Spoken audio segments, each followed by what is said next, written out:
We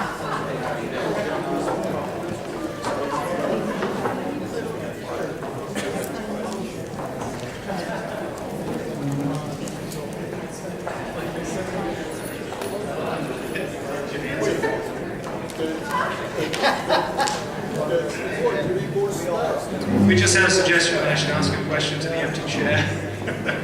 Would anyone like me to do that?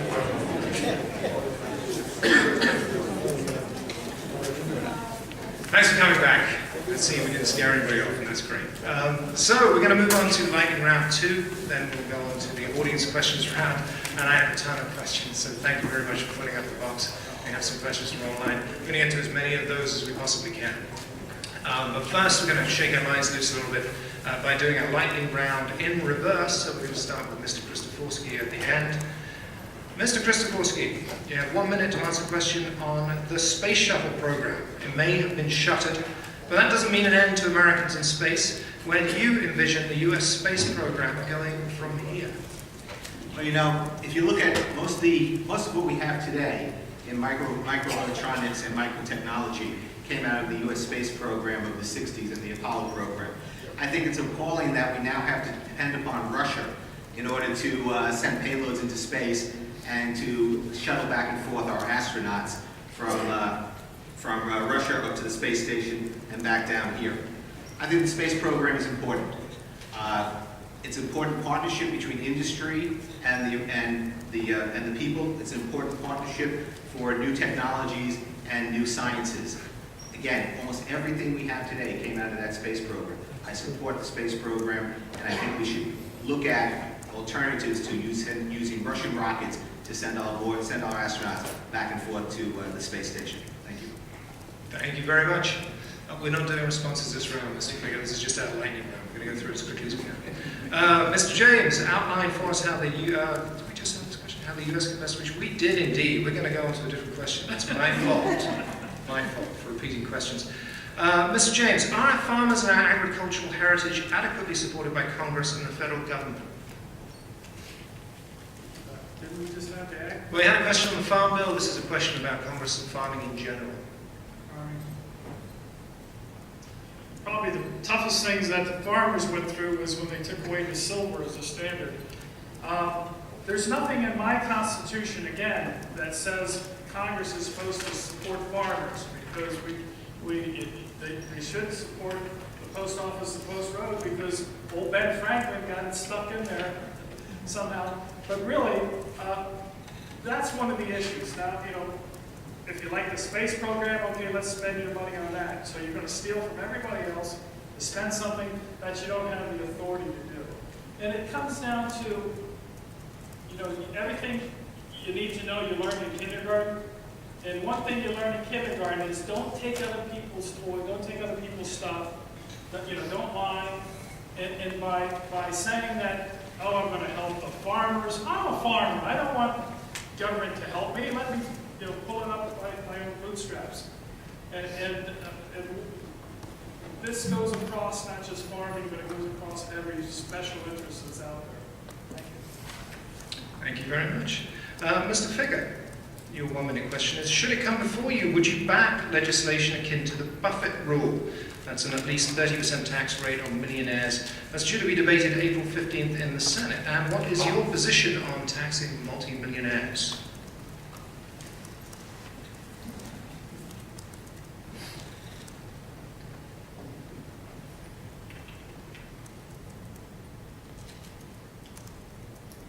I'm pausing here because I want to give the right answer, a truthful answer. I'm not for tax increases. I'm not for tax increases on millionaires. I'm not for tax increases on anybody. I mean, I led the fight against tax increases in Montgomery County. I was successful in getting property taxes limited over the opposition of every elected official in Montgomery County, including all the Democrats and the Washington Post. I'm not for increasing taxes on millionaires. That seems to be the way to go down in Annapolis these days. Don't tax me, don't tax him, tax the guy over there behind the tree who's got a lot of money. But those are the entrepreneurs, those are the employers on time, so I'm not in favor of increasing taxes on millionaires. Thank you very much. We move on to Mr. Koblenz. What approach would you advocate for the future of Social Security? For Social Security, that's scheduled to be insolvent by the year 2037. FICA is a deduction that's supposed to go into the Social Security fund for Social Security, but you see that that's often siphoned. Actually, I believe Obamacare took some of that money to help pay for itself. I think for folks that paid into it near retirement age, they made their deductions and that money came out of their paychecks for Social Security, and they should continue to get Social Security. The folks entering the workforce and around my age and maybe slightly older, I think we should allow them to have the opportunity to opt in and contribute funds into a private account, because when they retire, we need to make sure that they do have some sort of safety net or supplemental income that's going to be available and make them feel confident that's going to be there and it's not going to be misused by the government. So I would certainly advocate to at least contribute at least a portion of their pay to a private account. Thank you very much. Moving on to Mr. Brinkley. Mr. Brinkley, do you believe the U.S. is secure? And what policies would you advocate to strengthen U.S. security? The U.S. government is only as secure as we think it is. And I made a statement earlier about 9/11.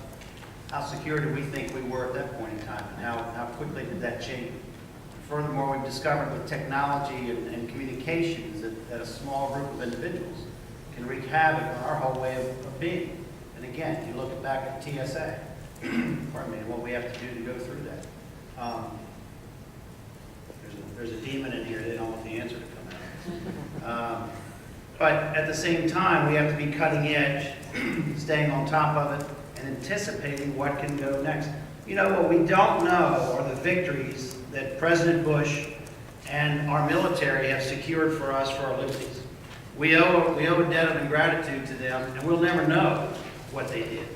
And, you know, our hope and our belief, or my belief and my wish, is that we continue to allow the resources so that we can continue to have, frankly, a heated conversation if we have to somewhere else, but knowing that we can do it without bullets or bombs, which is what happens in other parts of the world. Thank you very much, Mrs. Ansari. Are unions relevant anymore? Are they a legitimate way to protect? Can you hear me? Unions, yes. Are unions relevant anymore? Are they a legitimate way to protect American workers, or do they stifle economic growth?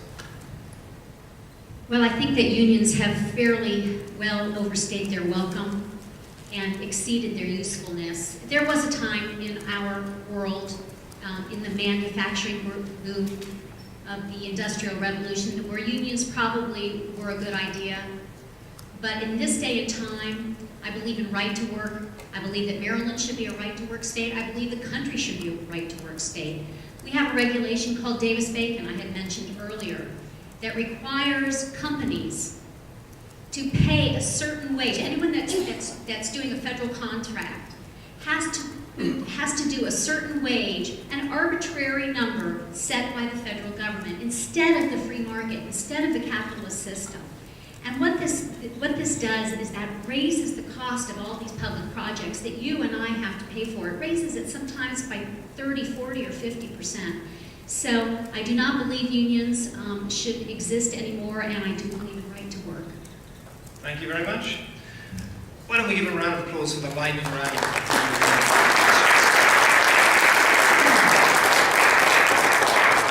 So, we have a selection of questions here from the audience. Our audience members, there were some questions that were very specific to individual candidates. I would advocate that you would ask those questions directly to that individual candidate. Just for fairness' sake, we do have 6 people up here who all want to speak to the issues. So if you can grab them after, I'm sure they'd be happy enough to stay behind and answer questions. Excellent. All right, so we're going to start off with a big one. I'm going to let you all answer this question. And I'm going to give you a minute to do it, 1 minute. And this is from one of our audience members tonight. What is your position in terms of payment for contraception and a woman's freedom to choose contraceptive methods, including abortion? So why don't we start at the end with Mr. Krzyzewski. The federal government does not if you support the Constitution, then you cannot support the federal government dictating when life begins. Life begins at conception. Life begins at conception, there's no doubt about it. And we can't have the federal government even think that they have the right to tell us that it doesn't. I don't believe the federal government should be paying for contraceptives. That's not the function of the federal government, and I don't support it. I am a pro-life candidate. I am pro-life. I was raised as a Catholic, and life begins at conception. Thank you very much. Shake it up a bit. We're going to jump down here to you, Mrs. Sapsoni. Well, I agree with what my fellow candidate just said. However, I think you did ask about birth control. And birth control is a personal choice. And I don't believe it's the job of you or any of us to pay for someone else's personal choice. With that said, there's also a question of religious freedom. When the government dictates to a private company that they have to provide birth control coverage for their employees, especially when that is a religious organization like a Catholic church or a Catholic charity, I do have a problem with that. I don't think it's the responsibility of the government to tell, and we still have the First Amendment as far as I know, unless Obama executive ordered that out of our Constitution. But it's very important that we understand what is a personal choice and what is a mandate. And this is a personal choice being mandated by Obama for you and I to pay for and force insurance companies to cover, and I don't believe that's correct. Thank you. Let's jump back down the table. Mr. James, would you like to field this question? Yeah, I'm going to be a little bit all over the place on this because I think there's important points. First of all, I was at the Stand Up for Religious Freedom rally in Germantown on Friday. I believe if you live by the sword, you die by the sword. We've gone through a process of control in this country where we accept privileges from the state. In exchange, we give up our rights. So when you accept Medicare money or whatever, you've entered into a contract, and that's how we lose our rights. There's a thing on my website, Peter James 2012, that goes into this area. I believe that what the Constitution says, that murder and that sort of thing, unless it's in a federal jurisdiction, is something the state handles. But we have the right to life and liberty, and I'm not absolutely sure. I think that life begins at conception, but if I had to demolition a building, and I didn't know for sure if there was someone inside that building, I wouldn't push that blunt through. Thank you. Thank you very much. Mr. Brinkley, have a go. You know, most recently, the whole issue is whether or not the state, in this case the federal government, can mandate that some type of organization should offer this to their employees, particularly when they have a deep conviction against it. And no, that is no place for the federal government. And especially when you see the contradiction when you have the administration saying everybody shall purchase health care, so they can't opt out in that context. And I don't believe that that's the government's place to step in. When you get down to Annapolis in the past, I have consistently voted against taxpayer funding for abortion. I would continue to do that. You know, I have a pro-life voting record, and I'm very proud of that, and I'll keep moving forward with that. But you know, at the same time, we have the valued conversations between a patient and their doctor. I've been very strong on medical marijuana conversations with that in legislation, and I don't think that the state has a role in intervening with some of the advice that can take place. But whether or not people should pay for it, the public should pay for it, no. But life begins at conception. There's no doubt about it. Thank you very much. Mr. Ficker. Well, I've always been supported by Maryland Right to Life organizations, and I don't believe in abortion, nor would I like to see religious organizations that don't believe in contraception be forced to offer contraception to their members. However, I know this. I've completed 25,000 cases in Maryland courts, and I've represented a lot of people in trouble. And I know that if you want to get a start off in your life where you're going to be less likely to succeed, It's by having a child before you're age 20. You're not going to continue your education. You're not going to work as much. If you're going to have children, wait at least till you're 20. We have too many teenage mothers and fathers, and if providing them with contraception will decrease those numbers, then I'm for providing them contraception. Thank you very much. And for the final word, Mr. Koblenz. This is a clear display of where our country's headed, where the liberals want to take our country. They want to tell you what to buy, they want to tell you what to use and how to use it, when to use it. I am a pro-life candidate. This is a direct violation of the First Amendment. I believe the government has no role in saying you have to provide contraception to employees. And I don't believe it's a healthcare issue because I don't believe pregnancy is a disease. Thank you very much. Tough question. I'm sure we'll get some good answers. And so we're going to try and lighten the mood a little bit. I'm going to open this up to whomever wishes to raise their hand to answer this question. I'm going to give you 30 seconds because I think if you're not prepped on this question, then well, that will speak for itself. But anyway, I'd like to ask, we have a question from the audience. Your definition of conservative with emphasis concerning individual rights and personal responsibilities, who would like to take that first? Mr. James? Okay. Well, Mr. Brinkley? I guess I like to change the conversation from being a conservative to what they used to call a classic liberal.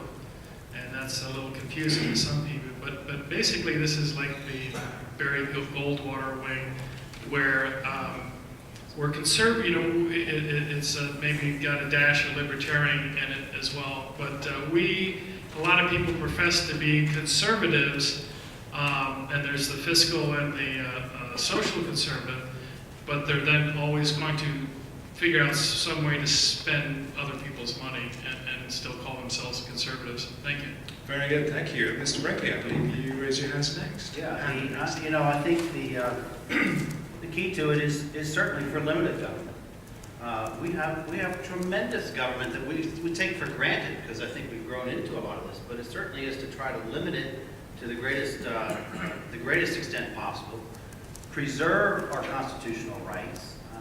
How many people fought for what they were 200 years ago? None of us were around at that point in time. But also, inherent with the opportunity to succeed in this country is the opportunity, and in some instances, the probability of failure. And that very issue makes success its own glory unto itself. Thank you. 30 seconds goes quickly. Like I said. We have Mr. Krzyzewski at the end, then Mr. Koblenz, then Mrs. Avsar. Mr. Krzyzewski. If you're a conservative, you want government out of your life. You don't want government telling you what to do. If you're a conservative, you can't pass a bill, pass a law that tells someone what type of light bulb to put into their house, or what type of car they could drive. You know, you look at, Peter had mentioned libertarianism, and you know, in my mind, if you look at conservatism, constitutionalism, and libertarianism are at the heart and soul of conservatism. Thank you very much. And then we have Mr. Koblenz's hand raised. Conservatism to me is free markets. It's individual liberty. It's succeeding on your own merits, putting forth the sweat and the tears and all the effort, and working towards a goal and a vision, and reaping the benefits of your success, not being patronized and looked down to because you do succeed. And it's having the opportunity to do that. It's not taking money per se out of the marketplace and then redistributing around so everybody else has that money. Thank you very much. Thank you. Mrs. Avsar, 30 seconds. Well, I grew up in California and my parents were Goldwater conservatives, and my governor for 8 years was Ronald Reagan, and that was before he was my president for 8 years. So after 16 years of Ronald Reagan, I can honestly say that his words, the government that governs best is the government that governs least, is the best approach. It's our job as your government to get out of your way and let you do what you do best, and that is to work hard and to achieve the American dream. Thank you very much. Ms. Figger, did you raise your hand? Would you like to take your final 30 seconds? Are we keeping track of all these 30 seconds? I am. Well, I'm not giving it to you another time. If you want to take it now, that's fine. Okay, we'll scrub that around. Okay, we have a question here from a lifelong Maryland resident and a lifelong Republican who is going to retire this year, who wants to know, what will you do to help me stay here in Maryland and not move to PA or Delaware or Florida? And I think we can afford to give 1 minute on those questions, and we'll start with you, Mrs. Elson. Well, that's probably more a state-oriented issue than a federal-oriented issue, because the federal laws would affect you everywhere, but it's the state of Maryland that is so unfriendly to retirees. We have the 4th highest taxes in the country. I just spent the whole afternoon in hearings where they were going to add even more taxes to you and to your families. So I think that the issue is the state of Maryland. And honestly, if we can't turn it around soon, I will also have to leave this state when I retire, because I simply just won't be able to afford to live here. I have 2 daughters, as most of you know, and I believe that I want to stay in this state, but with the issues that this state faces, which are coming down the pike, with the incredible spending that the state is doing, increasing the spending instead of at least level funding the spending, is going to have a significant impact on the future. And I understand if you would want to leave, but I'm hoping you'll stay. Okay, so we're jumping around a little bit in the first round. I'm going to do that again. I'm going to jump to Mr. Kristoforski.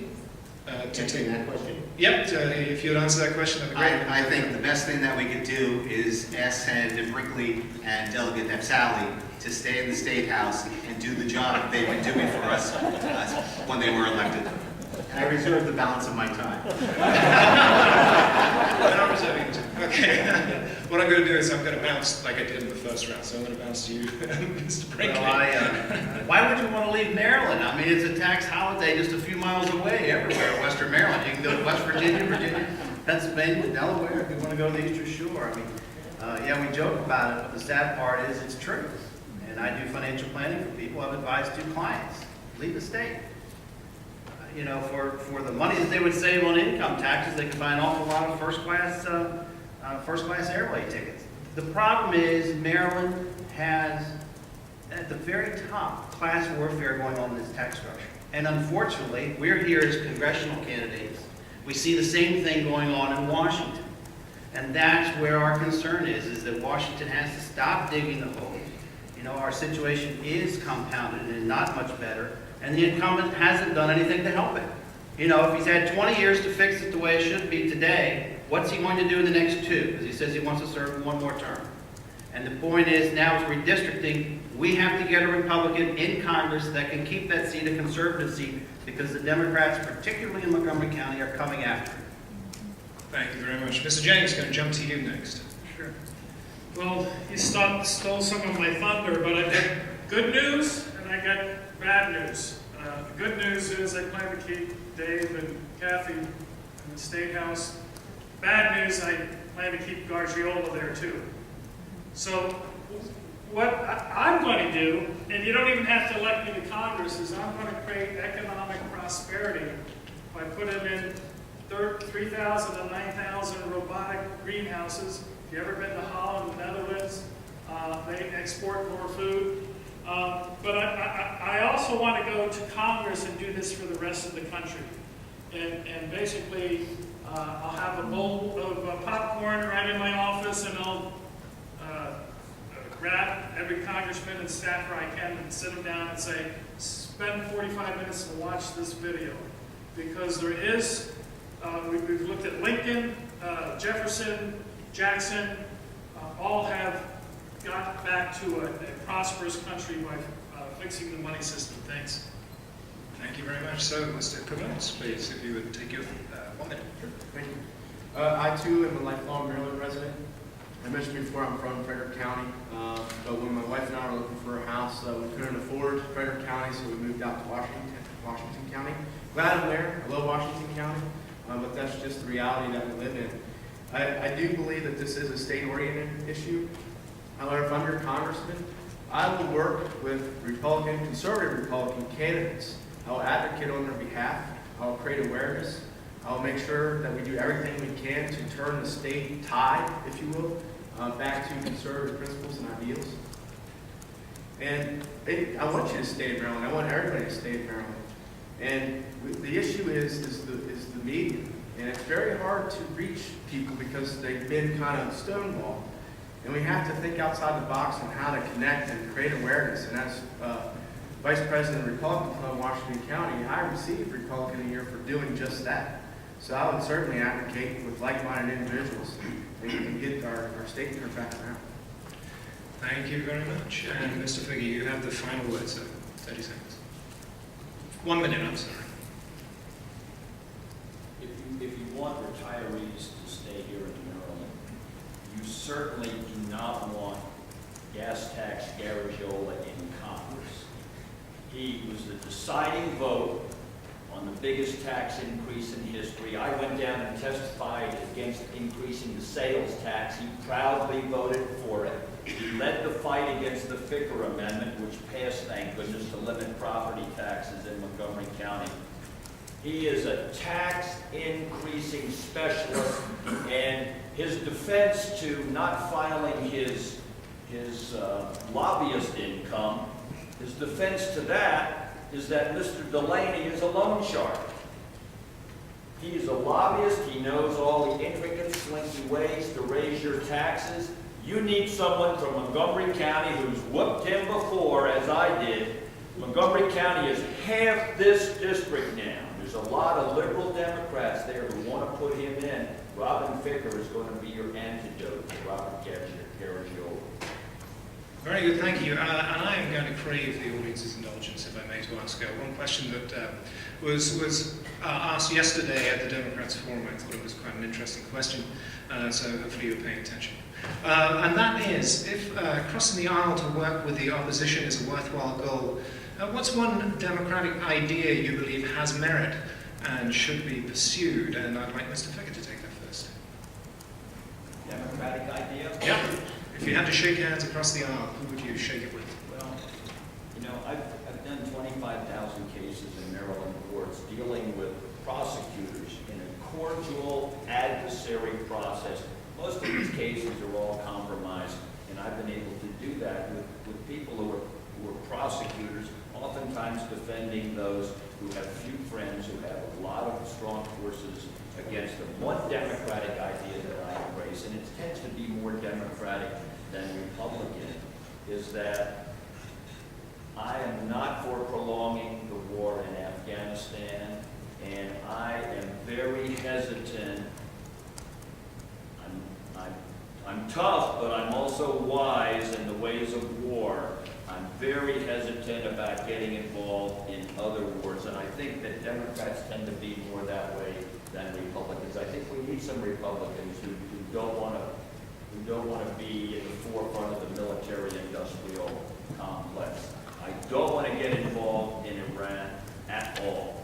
I want to stay out of there unless Congress approves us going in. Thank you very much. Mr. James, we're going to move outwards, I think, from the middle here, so the middle candidates get a chance to go. So we're going to take Mr. James next, if you're okay. Yeah, well, there's probably a few. This guy, Dennis Kucinich, I hate most of his socialist leanings, but he's one guy who gets on board with the monetary system. He seems to understand it. And it's funny, Ron Paul's sort of the ultra-conservative on one side, and Dennis Kucinich.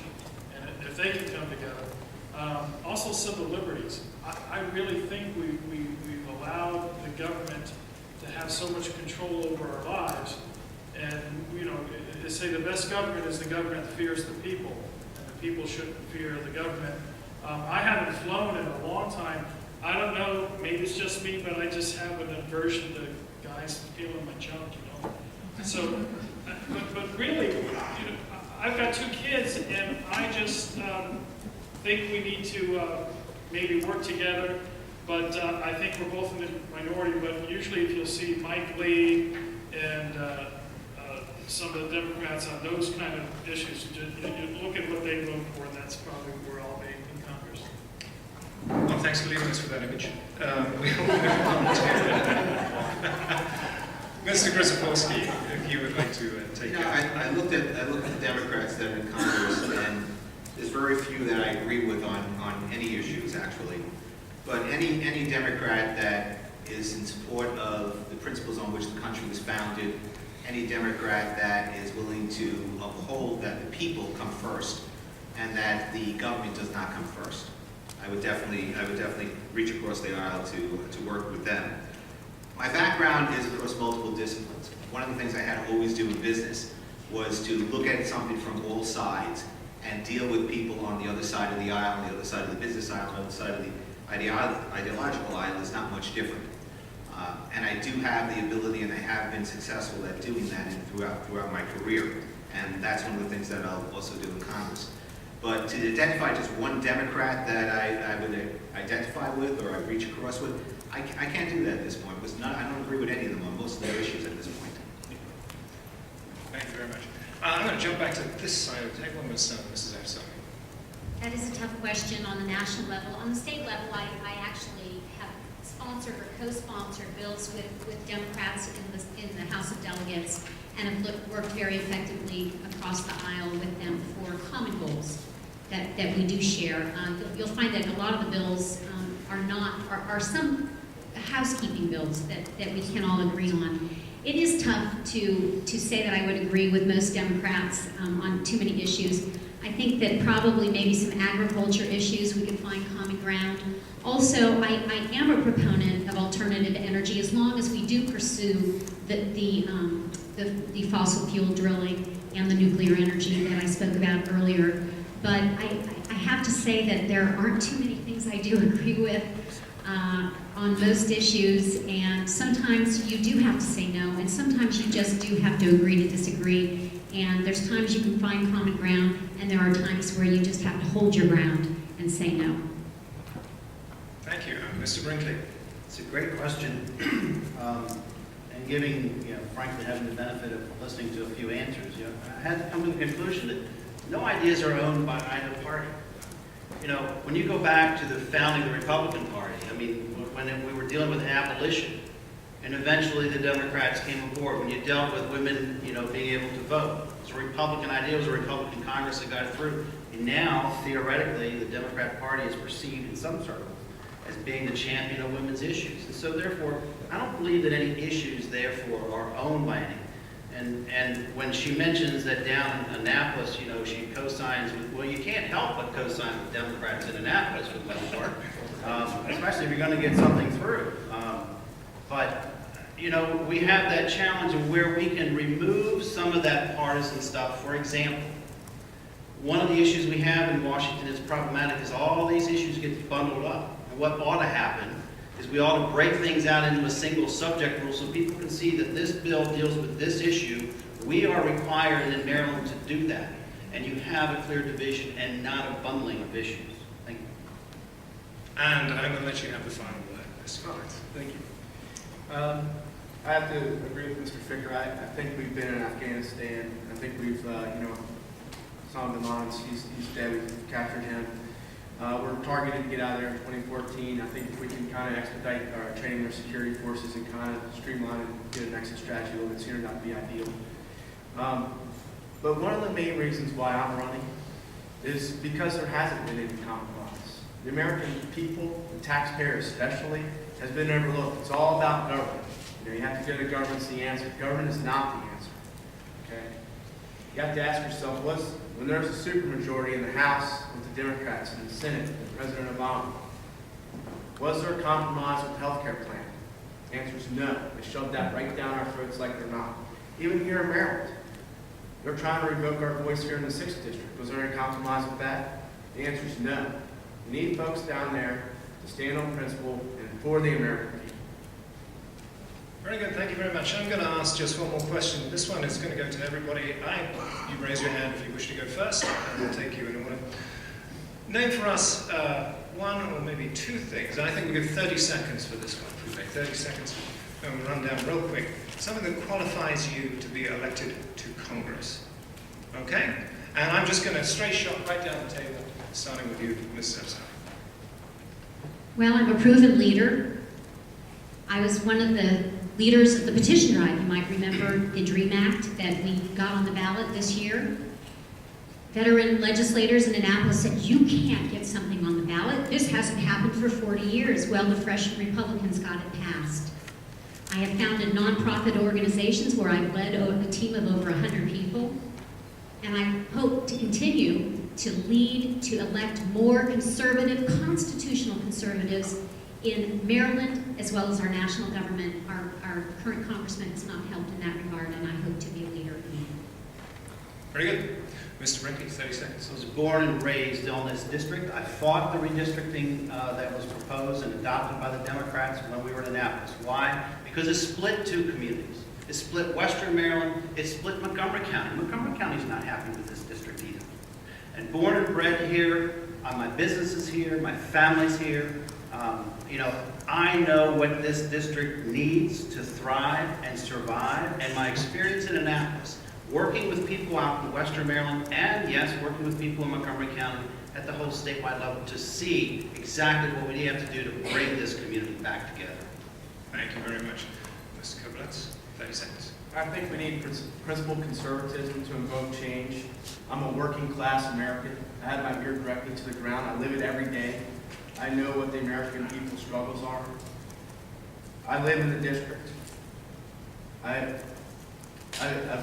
responsible for other people's money as being a project manager. And I just know what it's like to be out there and try to fight for what you believe in. And I know as a public and as the American people where to take that and counteract the liberal agenda. Thank you very much. Mr. Vicker, 30 seconds.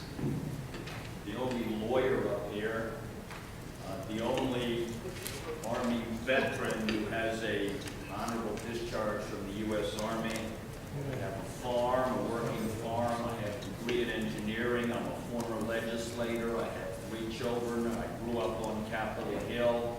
I've been going to court in Western Maryland, all the courts out to Oakland for 30 years, all the courts, Frederick Court. I'm a regular here in the Frederick Court. Plus, my questions in Montgomery County have gotten 2 million votes over the Democrats. 2 million votes I've gotten support in Montgomery County.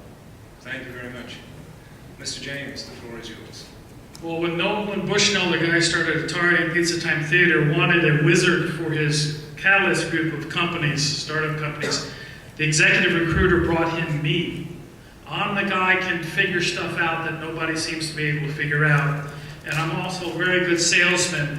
I built my farm without any of the nasty money, using just money, and trying to convince people that they should give up their hard-earned money for some of these is quite a feat, I think.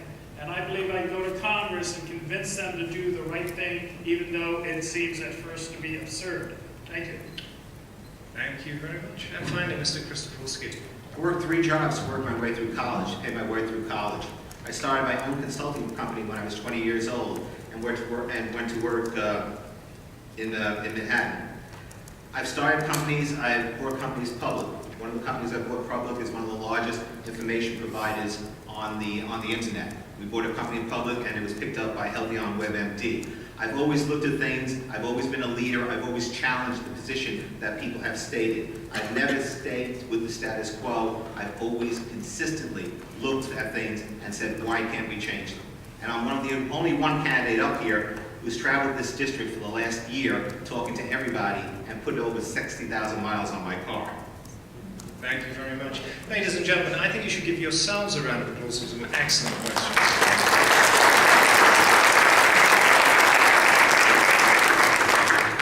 So this time, and time is marching on, I would invite each of the candidates to give their 1-minute 30-second closing statements.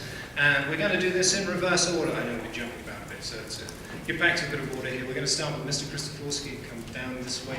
So, sir, if you'd like to take the floor for 1 minute and 30 seconds. I'd like to thank the Frederick News Post, the Herald Mail, and Frederick County Community College for hosting this event and allowing us to be here and bringing us all together.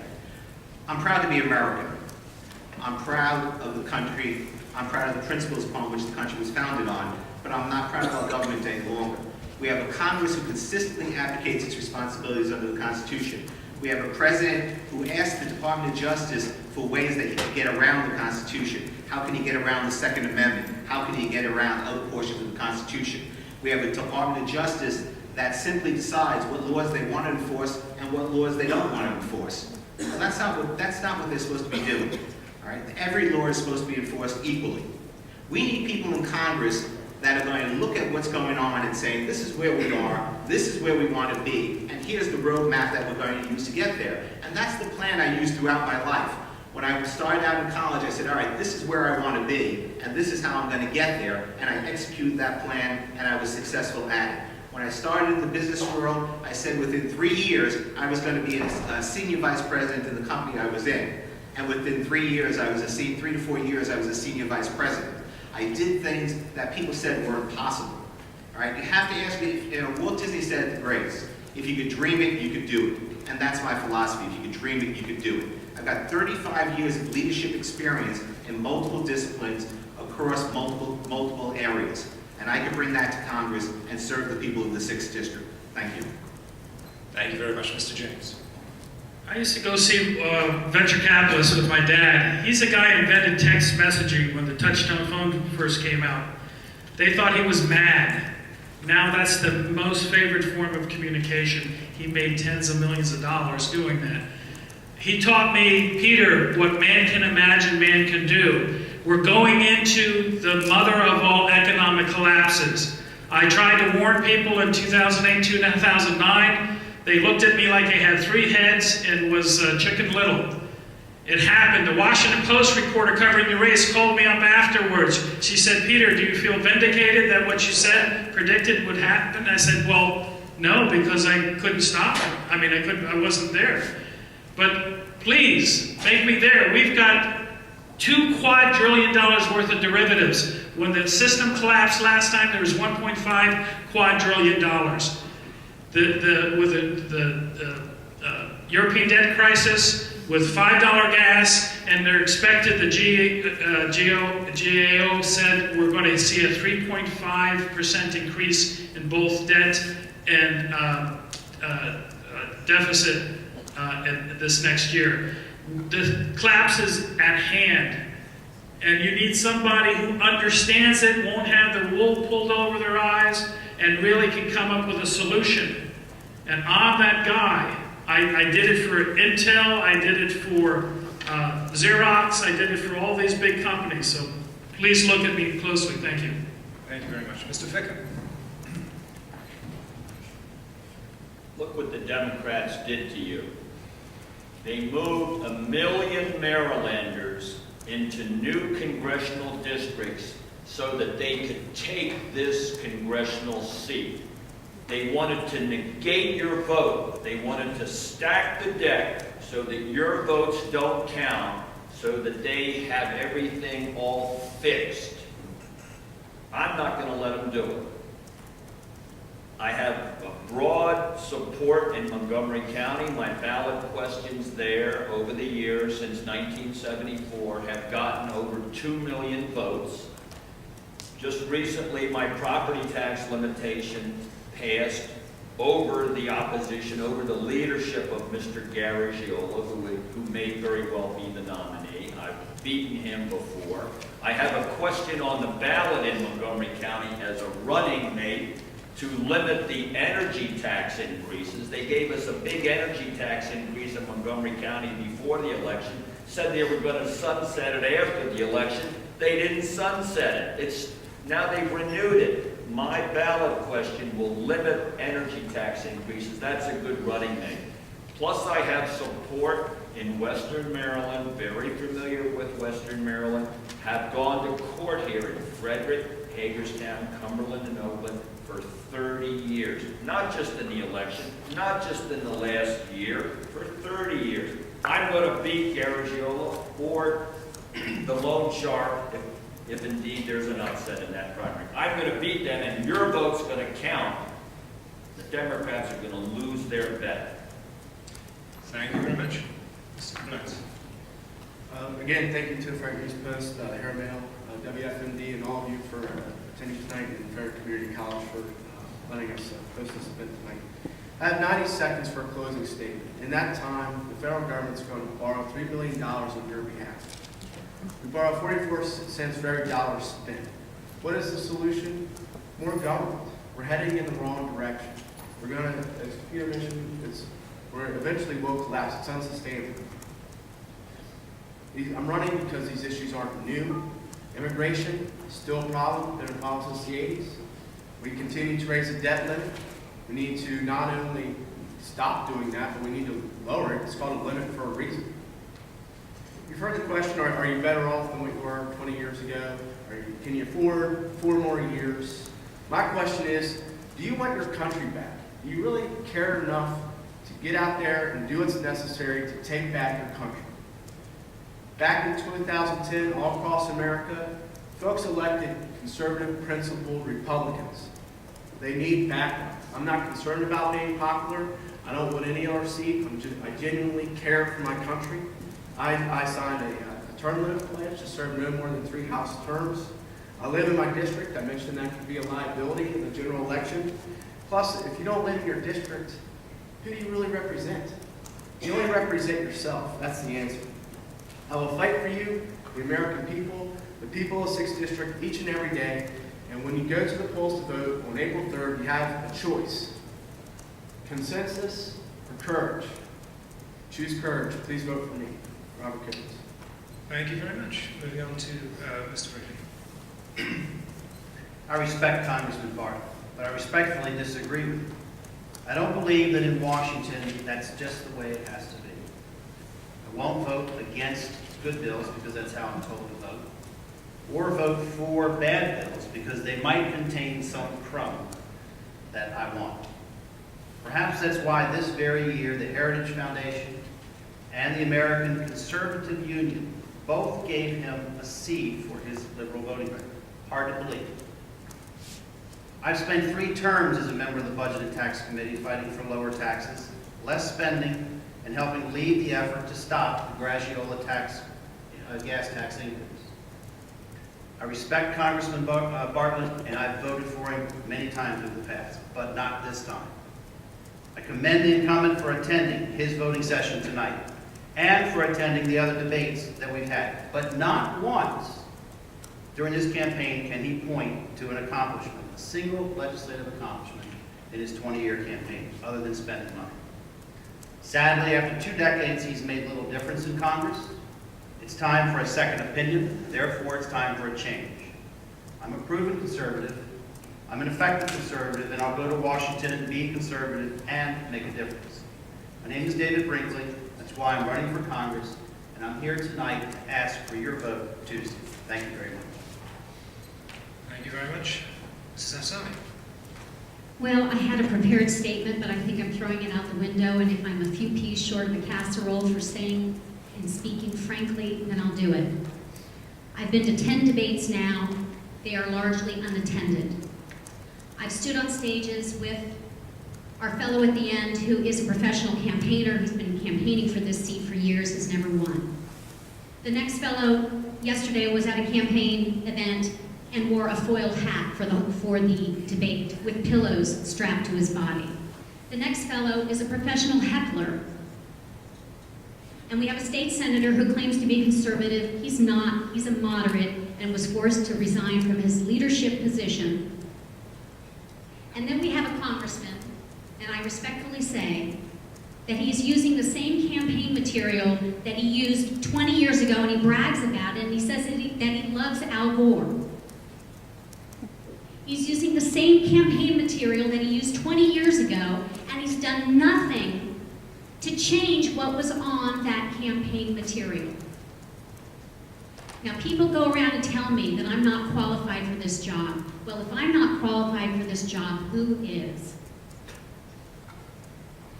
This is not a job for the weak-kneed. This is someone who is going to be your voice in Washington. You need to hire someone who you know is a proven conservative and you know will work hard for you. I've shown that I can do that in Annapolis. I am a proven leader. I'm asking for your vote. Please go to my website, CathyForCongress.com. Thank you very much, candidates. Please give them a round of applause and your seconds.